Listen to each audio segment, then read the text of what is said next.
মঙ্গলবার ৬ বছরের মধ্যে উষ্ণতম রাত পার করে ভারতের রাজধানী দিল্লির বাসিন্দারা। রাতের সর্বনিম্ন তাপমাত্রা পৌঁছেছিল ৩৪ ডিগ্রি সেলসিয়াসে। রেকর্ড ছুঁয়েছিল বিদ্যুতের চাহিদাও সর্বকালের সর্বোচ্চ। চলতি বছর স্বাভাবিকের চেয়ে দ্বিগুণের বেশি দাবদাহের কবলে পড়েছে ভারতের উত্তর পশ্চিম ও পূর্বাঞ্চল। মার্চ থেকে বেশ কয়েকবার তাপমাত্রার পারদ ৫০ ডিগ্রি ছাড়িয়েছে দিল্লি আর মরুর রাজ্য রাজস্থানে। বিরামহীন তাপপ্রবাহের জেরে ভারতের উত্তরাঞ্চলে লাফিয়ে বাড়ছে হিটস্ট্রোকের রোগীর সংখ্যা।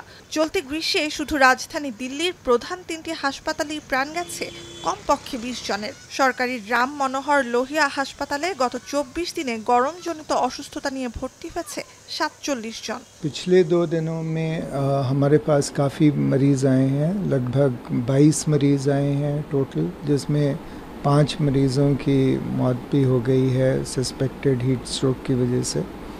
एंड जो बाकी पेशेंट्स हैं उसमें करीबन 12-13 पेशेंट्स वेंटिलेटर पे हैं, अभी भी क्रिटिकल हैं।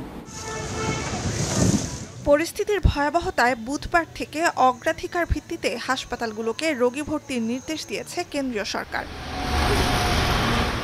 জলবায়ু পরিবর্তন ও বৈশ্বিক উষ্ণতা বৃদ্ধির প্রভাবে চলতি গ্রীষ্মে পুরো এশিয়ার বিস্তীর্ণ অঞ্চলের ওপর দিয়ে বইছে তাপপ্রবাহ।